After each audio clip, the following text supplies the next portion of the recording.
And then look at your body and your mind and have a positive attitude towards that, so that when inside of you, you have this positive attitude towards having an organized space and having things tidy and having things clean and having things smell good. So then your space being that, and your space smells good, your space is organized, everything is done well, that then being in that space feels good.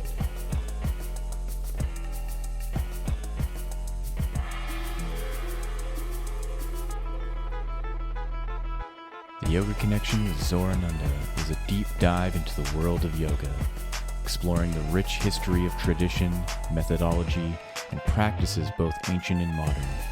Follow along as yoga is explored through solo episodes to guest interviews to understand its vast reach around the world.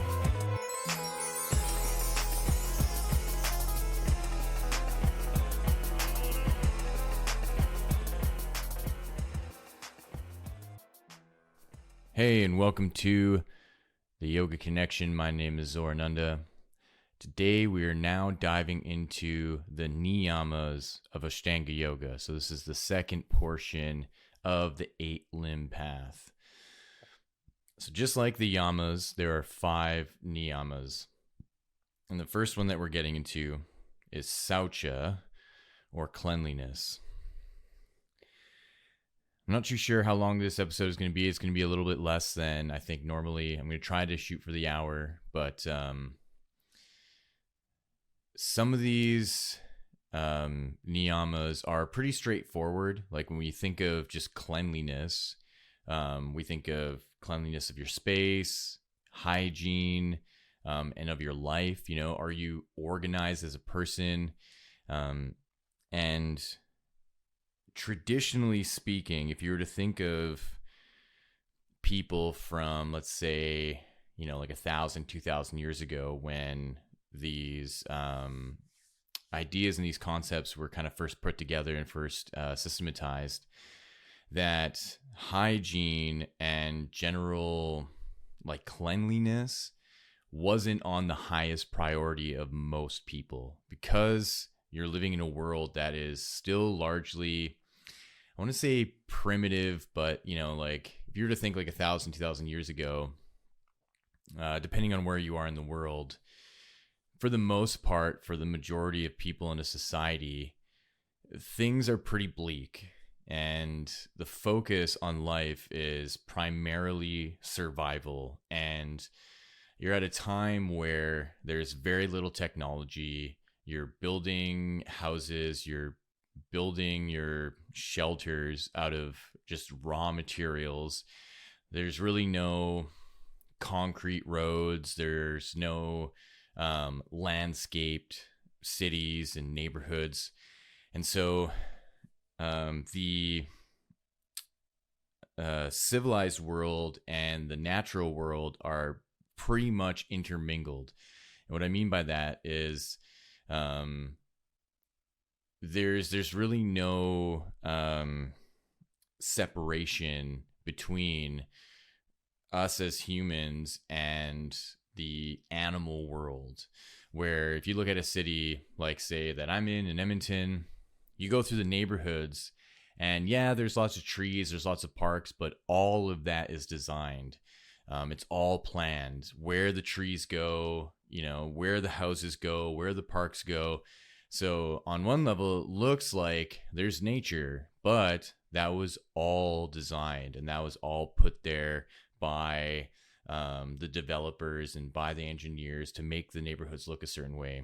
So if you were to go back, you know, like 1,000 years ago, 2,000 years ago, when a village is being built, it's really being built in the middle of nature. And so then there's this immediate integration between what we are thinking of as a village and society and the natural world around us.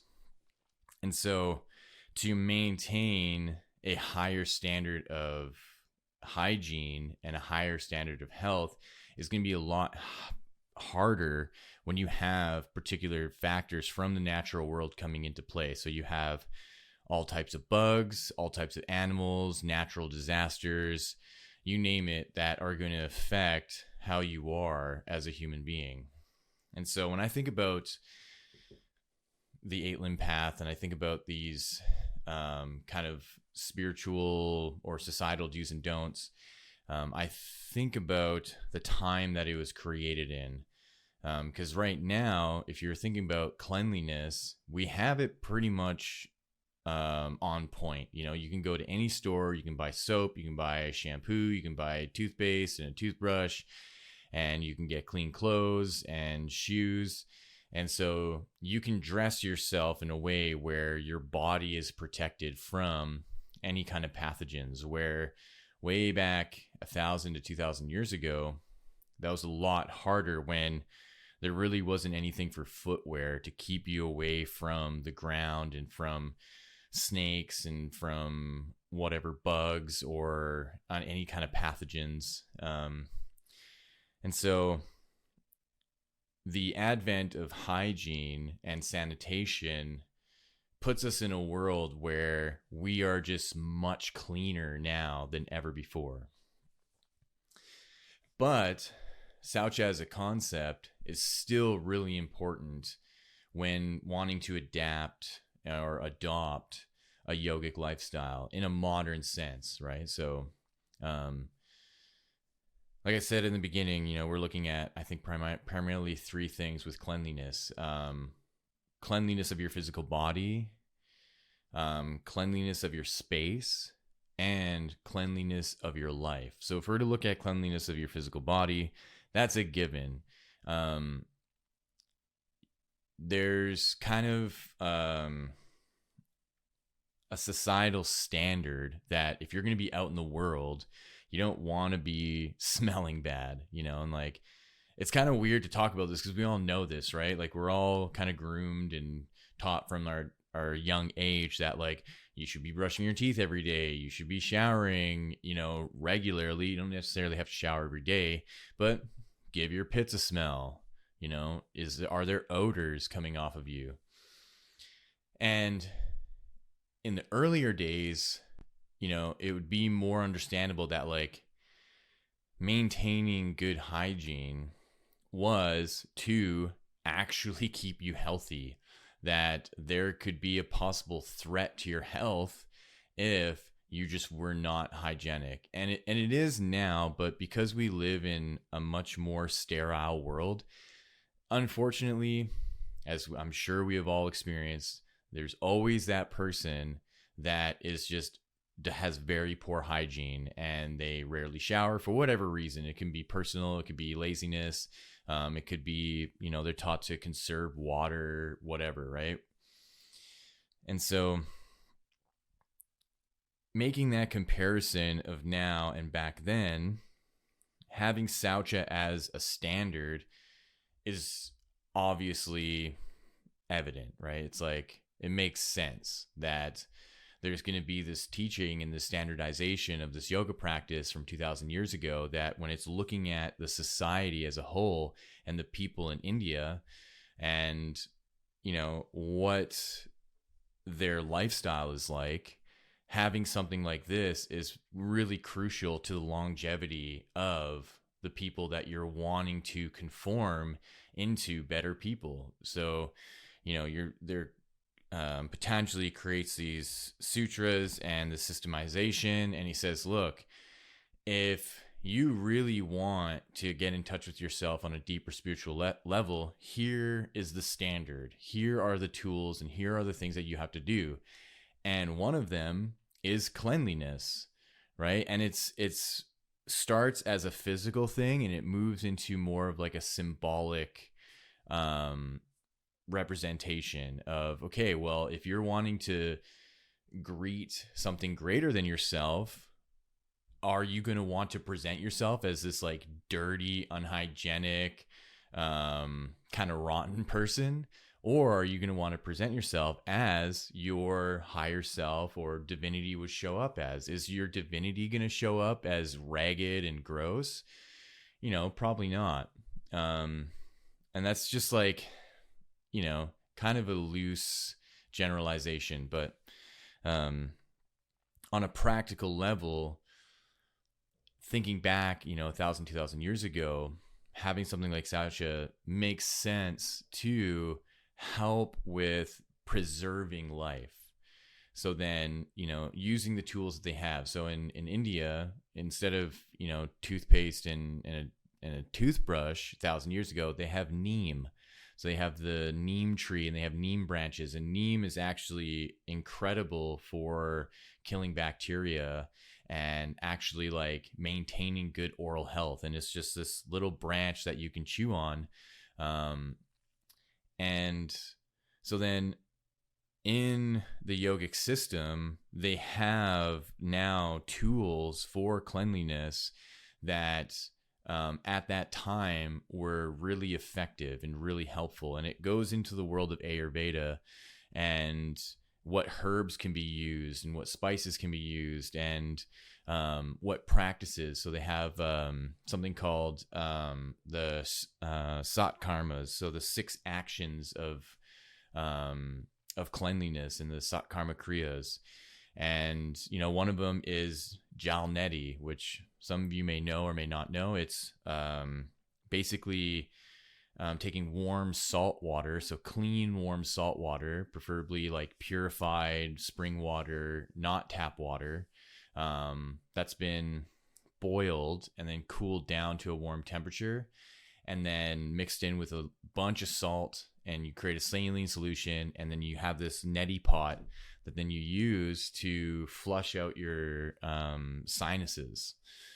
And so there's obviously a bunch of other ones that help with cleaning the inside of the body, because even back then it was known that there are accumulated toxins in the body just from living. And that's not to put any blame on anyone of, poisoning or water or food or blah, blah, blah, blah, blah. It's just that the body has a hard time breaking down certain natural environmental toxins, and that's going to be found in the foods that we eat. If we cook foods, there's carcinogens no matter what you do. Even if you're on a raw food diet, there's just things that the body cannot break down. And so there are these cleansing techniques that can be utilized that help clean out the body and flush things out. One of them, which is like so intense, but it's actually works really well, is Shanka Prakshalana.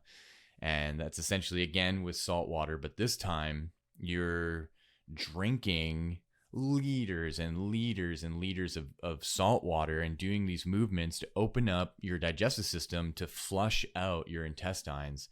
And so water goes in one way, water comes out the other. And it is so effective, but it has to be done properly, and it has to be done safely, with the guidance of a teacher, and at least in the first rounds until you actually like learn proper method, and then what to eat and how to rebuild your gut bacteria, how to rebuild your gut lining and the mucus lining.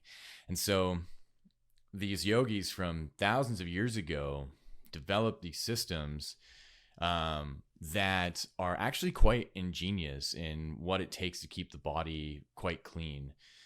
And so, looking at those 3, so again, the cleanliness of your body, not only by, your hygiene and washing yourself and, brushing your teeth and making sure that there aren't any like foul odors coming off of you, that then, there's the cleanliness of the foods that you eat. And that is a big one these days, because we live in a world of instant gratification, especially when it comes to food. And it's just so heavily commercialized that the fulfillment of our desires, of our tastes, and what we want to eat, and the variety of it, there's a lot of junk that can be hidden in very pleasurable, tasty foods. You go to any restaurant, you go to any grocery store, you name it, you can get anything at any time. And so there's then a huge comparison there where, 1,000, 2,000 years ago, we didn't have that. There were no like heavily processed foods or industrialized foods. All of the food was natural food. All of the food was fruits and plants and vegetables and animals and animal products, and that's largely it. I think with an exception of a few things of like certain preserved foods, but it was all done with the raw ingredients that they had.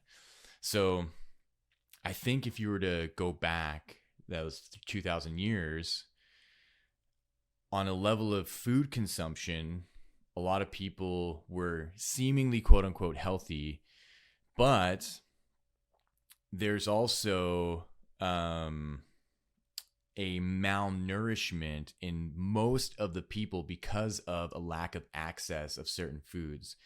And so now we have heavily processed foods, but a great access to a variety of foods.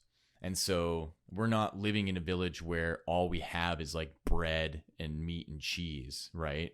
And no clean drinking water, and all there really is to drink is beer and alcohol.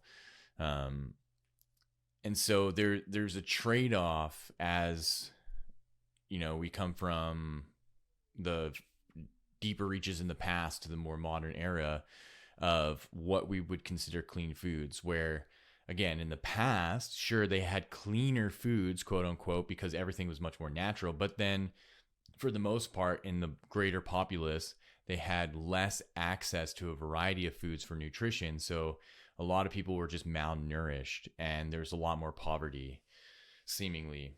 And so now coming into the era now where we have a great variety, but in that variety, the food is like, quote unquote, more poisoned or tampered with, and a lot of industry chemicals are put into it, food dyes, and all these things. And so if you were to look back at, what it would take 1,000 or 2,000 years ago to uphold Sauca in the cleanliness of the physical body, I would say it would be a little bit harder, because most of the people are so focused on survival that taking the time to do the practices to keep their body clean would just take up way too much of their day-to-day living. And that's why traditionally in the yoga world in India, that in your 4 stages of life, where you start as a student, you start, then you move into business or work, then you move into a housekeeper, then you become an ascetic. So it was more of the later stage in life where men would then transition in becoming into an ascetic and seeking out spirituality and seeking out a yoga practice and taking on these practices. Where the exception in that are the Brahmins, who were kind of hand-picked out of all the different castes, out of the warrior castes, out of the untouchable class, out of the farming class, out of the Brahmin class, where then, they would go to these different families and these different castes and go, okay, well, we're going to test out your son and see what kind of attributes your son has. And then if they saw that there was a proclivity to philosophy and reading and studying, that then they'd be like, okay, well, this boy is going to go into the Brahmin class, where then that boy would then start from the age of 8 into the yoga practice. And so, fast forwarding to now, where because sanitation and hygiene is integrated into our society, and we have access to amenities like having a bathroom and having water and power, and having soap and shampoo and all that stuff, where now being generally clean, being generally hygienic is just a part of society. And so for the most part, most people are waking up in the morning, taking a shower, going to the bathroom, brushing their teeth, shaving, whatever, right? Washing your face, cleaning yourself.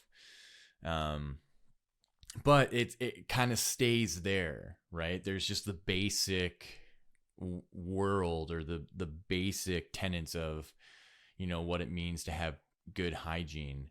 And that's not to speak for everybody, because I'm sure, like we said before, we all know somebody who just like neglects all of that. And it's just, they don't ever brush their teeth. They don't floss, they barely shower.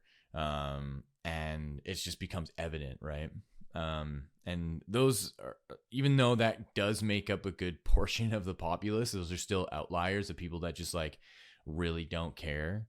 But, in my mind, for the most part, generally speaking, a good percentage of society strives towards maintaining hygiene and cleanliness. And so with that first one taken care of, now we're going into, the cleanliness of your space.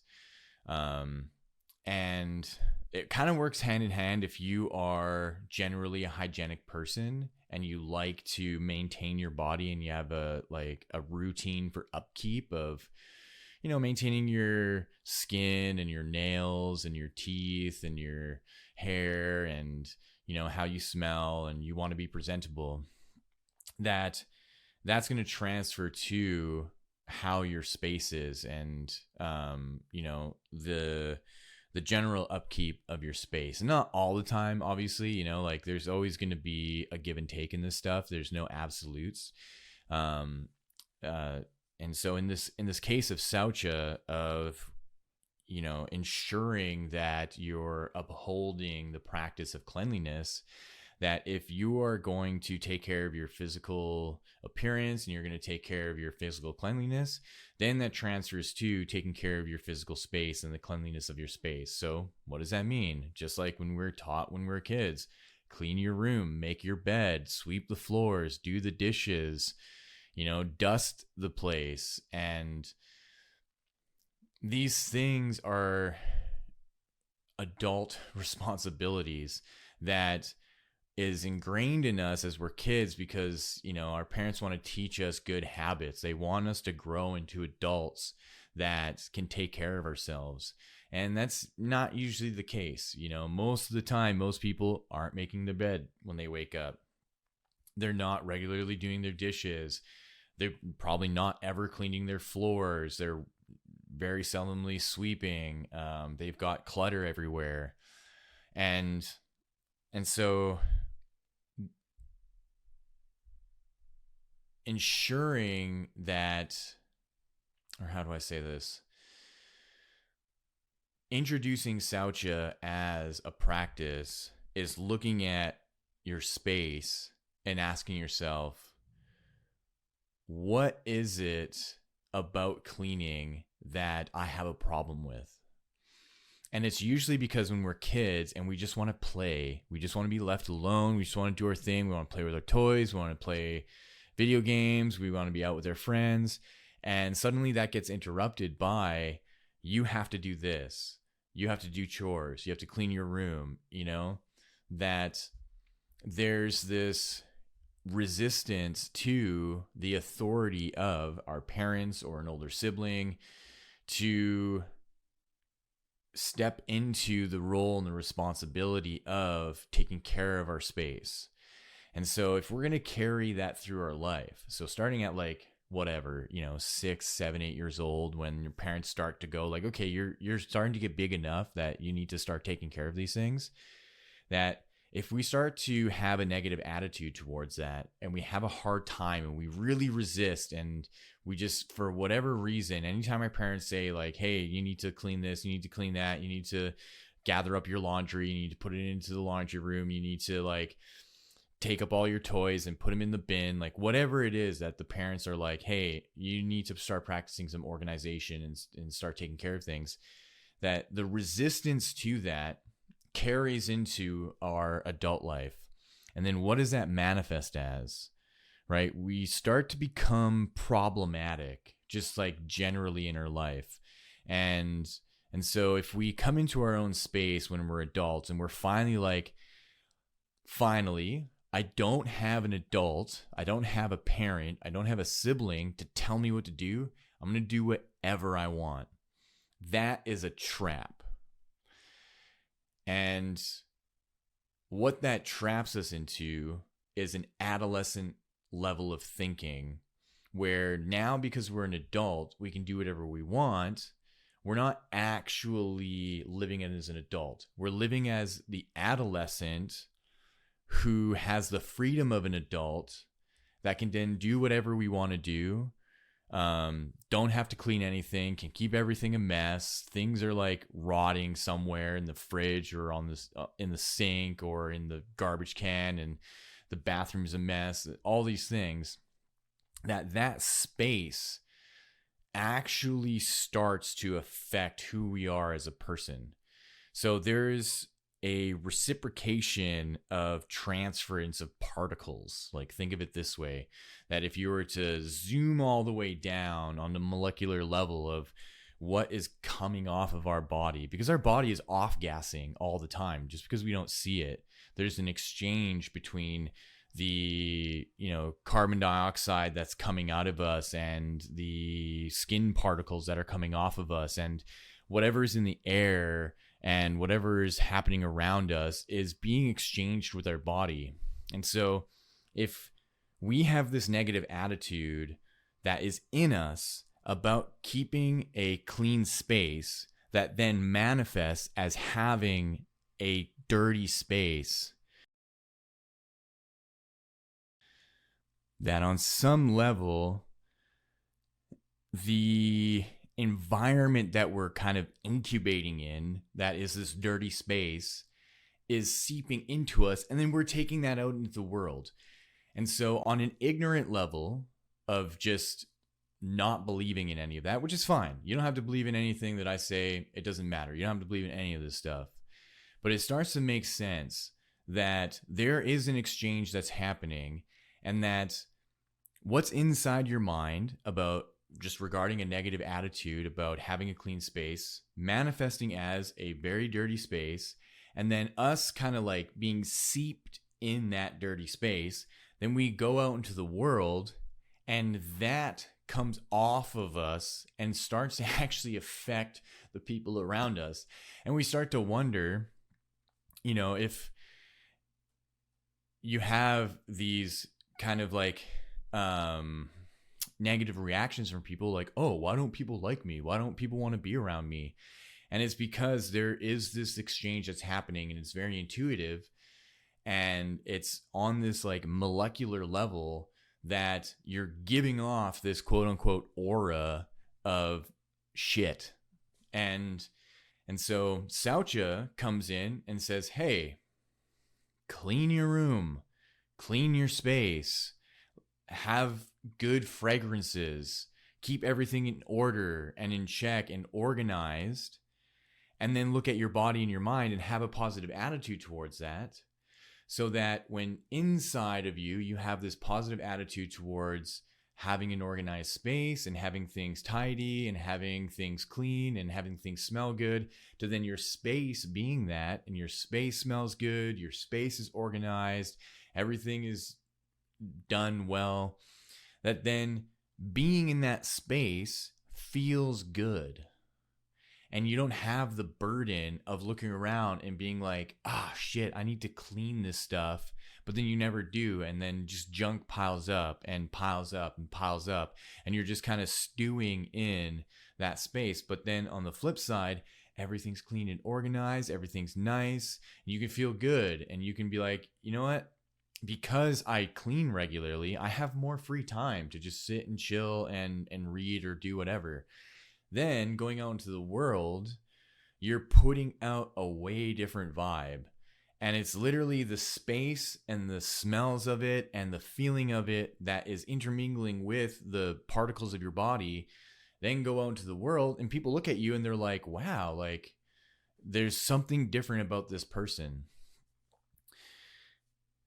And so that's what Sauca can do as a practice in bringing awareness to these things, that it's coming from the inside out. So even from your physical health, you know, all the toxins that we're holding in our body and we're not actively wanting to do something about it, from the inside out, it seeps out, you know, and people could smell it and they're like, oh, like this person like smells bad. They're like, they obviously don't floss and their teeth, you know, it smells like gingivitis, you know, and just because you don't smell it, because usually when we're in our own funk, we typically are like naturalized to it, you know, or like it's normalized in some sense that we just don't even smell it.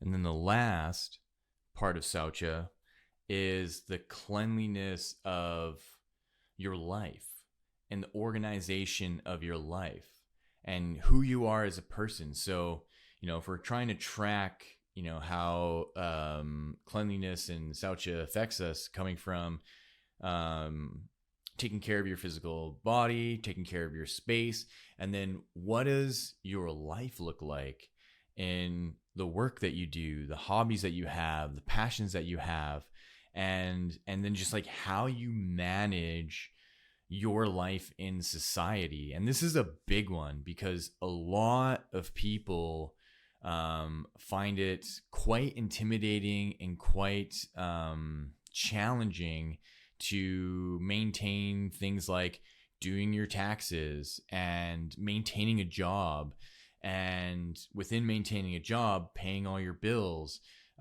paying your rent, and then being financially literate and financially responsible. And how Sauca fits in like the cleanliness of this is, how organized are you with this? How organized are you with your banking? How organized are you with scheduling things? How organized are you in work or in school? And so managing this part of your life is really important. And for the most part, I would say, like, generally speaking, in a sense, maybe like 60 to 70% of people really have no idea what they're doing. And they just kind of let other people around them take care of things. And this is a part of that adolescent way of thinking where, yes, technically you're an adult because now you're over 18, you're over 21, you're 25, 30, whatever. Technically you're an adult, but your parents still pay for things. Your siblings still bail you out of things. Friends bail you out of things. You know, like, there's this adolescent way of thinking that, oh, if I get myself into trouble, this person will bail me out, or this will bail me out, or that, you know. And then, but the level of self-sabotage that's happening there is that when you get older, by the time you're in your late 30s, 40s, people don't want to put up with that shit anymore. You can get away with it in your 20s, kind of in your 30s, because people will still give you the benefit of the doubt, like, oh, you're still kind of figuring things out, you're still kind of young, you know. But by the time you hit 40, people have had enough of that. And even the universe itself is going to start cracking down on you. And so what you see is that there's a lot of people who have a lot of debt, and they have a lot of collections against their name, and they have a lot of people calling them to pay loans back, to pay this back. And so I think because we want to look at society and the structure of it and the bureaucracy of the government and the way that the cities operate, and we want to put blame on how it is structured and how we enter into this world as citizens, and how the system itself is, like, quote unquote, rigged against most people. And that's fair enough. You know, there are people that are born in situations where they will never get a leg up, and it's almost like predestined that they're going to be homeless, and they're just going to be in this cycle of poverty, and they'll never get the opportunity to actually be, you know, financially stable. Um, but I think in like the grand view of all that stuff. So if you take a step back and you go, okay, as an autonomous person, we're all making decisions that lead us down a road. And in that decision making, at some point, there is a fork in the road to be responsible in how you look at the decisions that you're making and what it will take for you to be very honest with yourself that this road that you're on of maintaining your adolescence and being like, I'm an adult, I can do whatever I want, and then sabotaging your life, that I do believe and think that we all have an opportunity that arises where we can course correct. And some people do not course correct because the adolescent mind overrides that decision to let go of the adolescence and to become a true mature adult and to go, I can't live that lifestyle anymore. And so I've got to be more responsible for my actions. I've got to learn some new things. And that's the crucial thing, is that in the adolescent mind, when the adolescent comes into adulthood, the adolescent mind thinks it knows everything. And the adolescent mind goes, I can do whatever I want and I know everything. And so I don't need any help. I don't need any advice. I don't need you to tell me what to do. I don't care. I have a job. I have a place. I make money. I can do what I want. But then there is a foundation in that of self-sabotage, where as that person ages, by the time they're in their 30s and their 40s, that suddenly all of their poor decisions from the last 20 years of their life suddenly comes to their front door and goes, hey, you've ignored all this shit. Now it's time to pay. And that's where victimhood comes in, where it goes, oh, well, I didn't know, like, oh, it was the system. Oh, it's this city that I'm in. Oh, it's this. Oh, it's the government. Oh, it's that. But really, in reality, it was poor decision making from the beginning. And you only have yourself to blame on that. And so what I feel is like my role to play in this is that you can course correct. I've done it.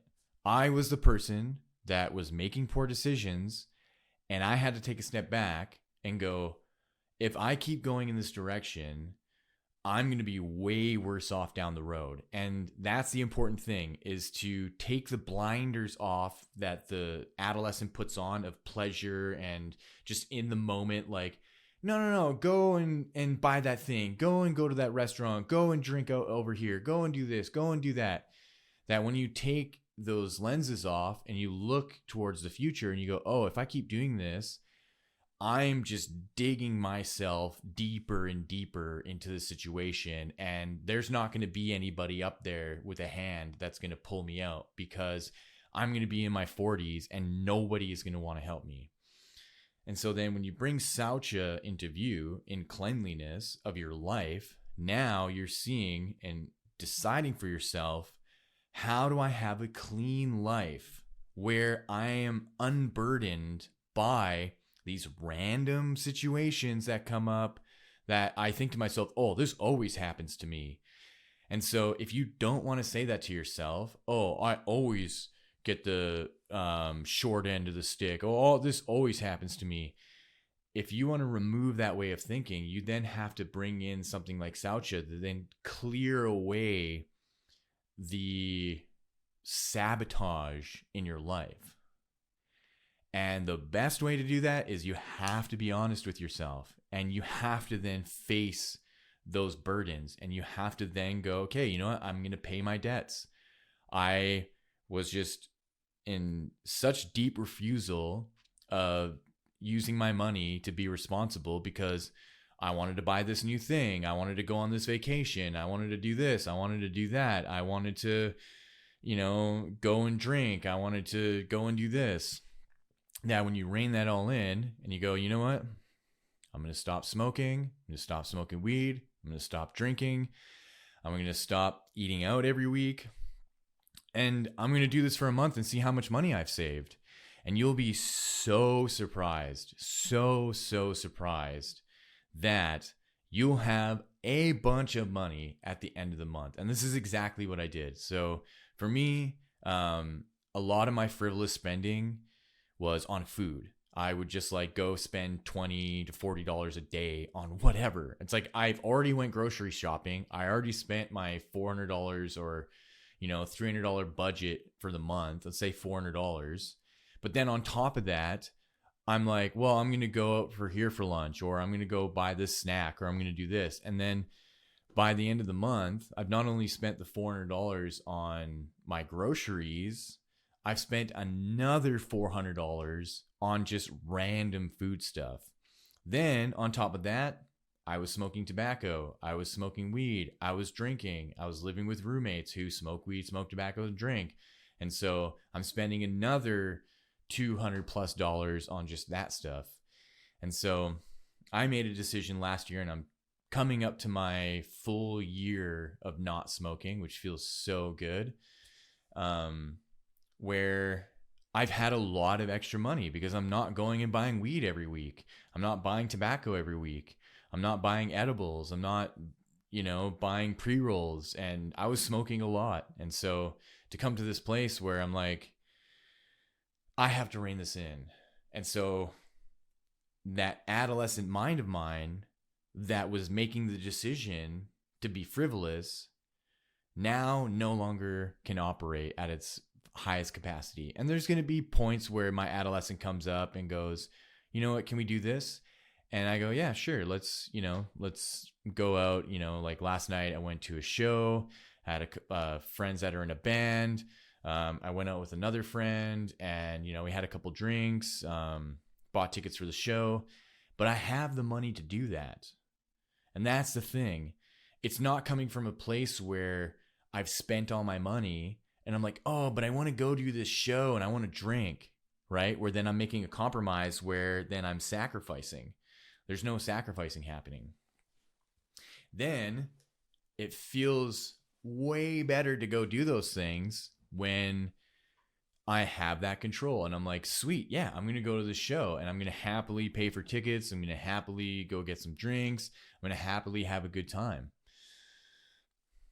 And so then Sauca acts as this pillar in your life, and the way that it supports you is to have an organization of everything that's happening, whether then it's the organization of your physical health and your cleanliness of your body and your hygiene and your sanitation, then supporting your space and what you live in and how you have a clean space. And then the most important, the organization of your life and how you operate in the world.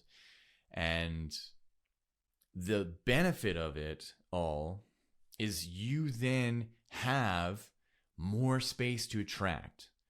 And that's not to say then you are attracting like material possessiveness. You're attracting the abundance of new kinds of success, where then your attitude is changing, your attitude towards yourself, because you feel good because you're eating cleaner. You feel good because your body is cleaner and healthier. You feel good because your space is clean. You feel good because your life is organized. And from that feeling of goodness then comes out into the world. And suddenly in your work, your bosses and people around you recognize that. They're like, oh, wow, like you look great today. Like you'll start getting compliments. Oh, wow, you look great. Your hair looks great.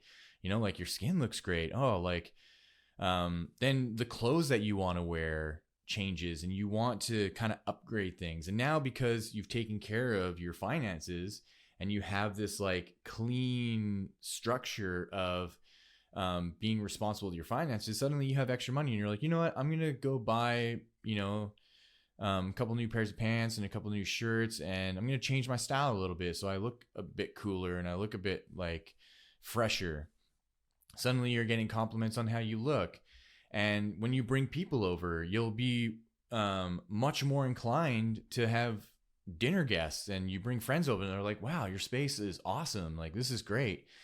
And then when you have your life organized, and if you're a single person, then you start to attract people into your life where when you tell them like, oh yeah, you know, like I have this job, you're going on a date and you're like, yeah, I do this for work and I have these hobbies and, you know, like this is how my life is. And it's so much more appealing when it's like you have your debts managed. And that doesn't necessarily mean that you have to have zero debt.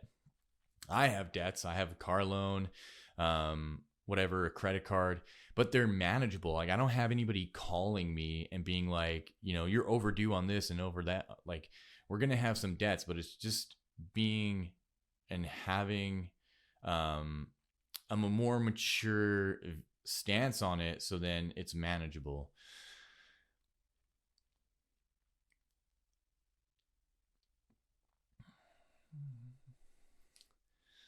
And so I think where I want to go with this is when you dive into Gandhi's work, his idea of nirvana and like enlightenment is that nirvana enlightenment is a purest state of consciousness that we come from. And so there is this separation between who we are as a person and where we are and a state of pure bliss and nirvana and enlightenment. And that we are preparing ourselves for that.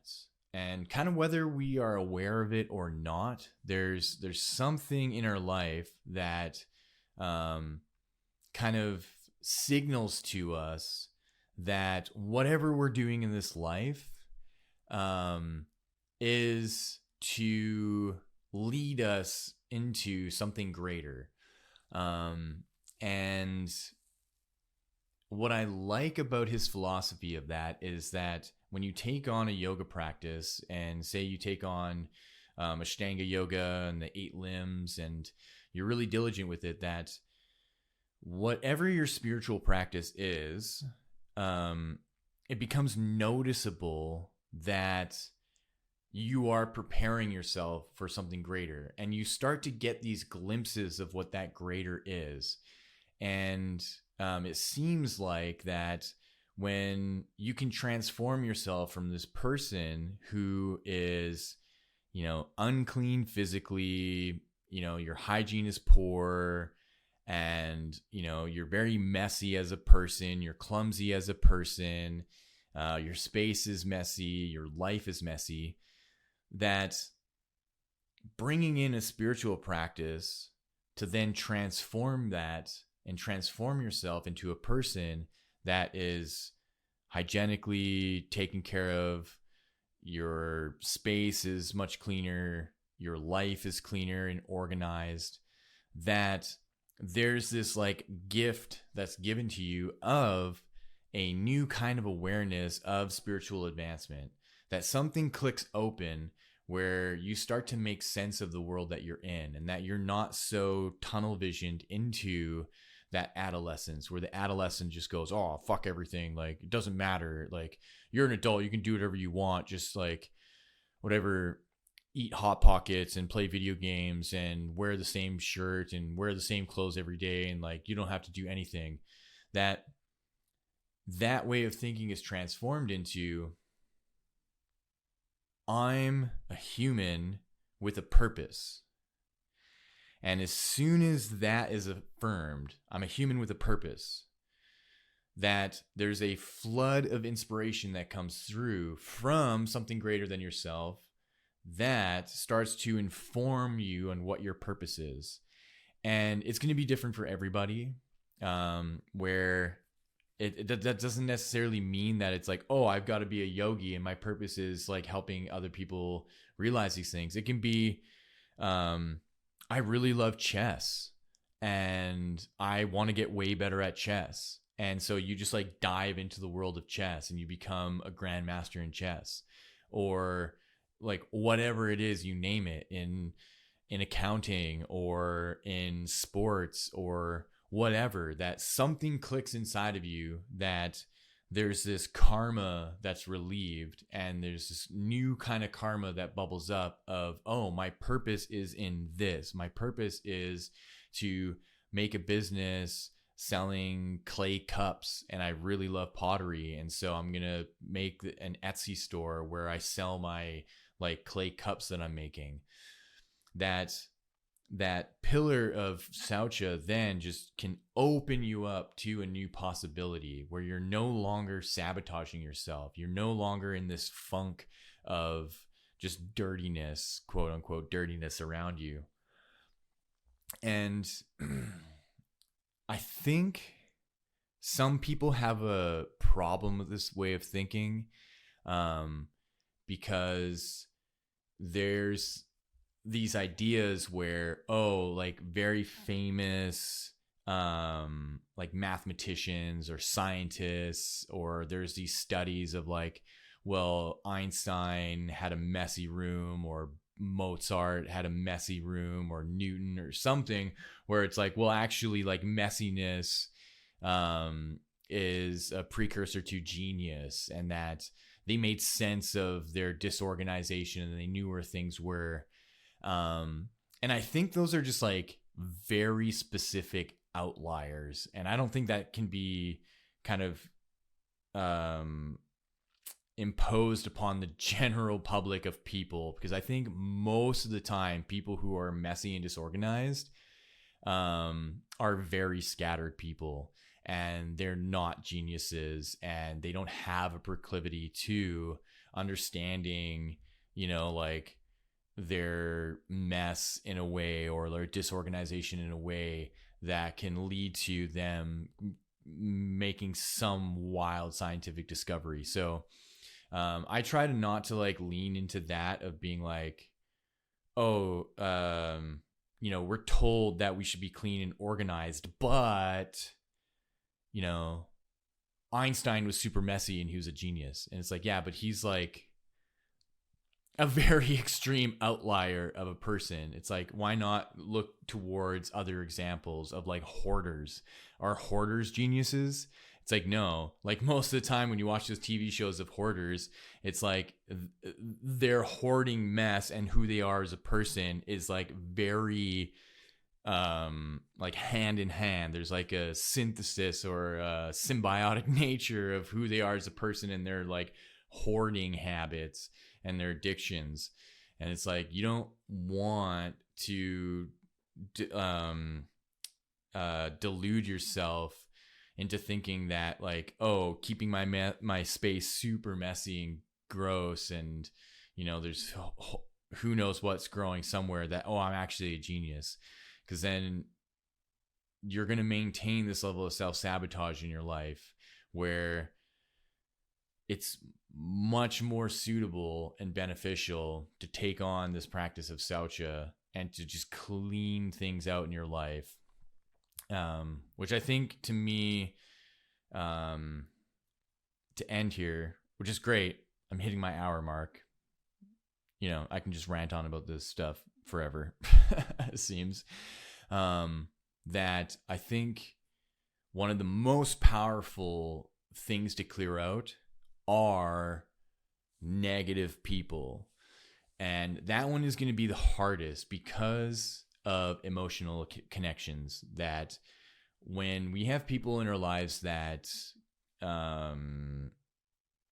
support our habits and support our messy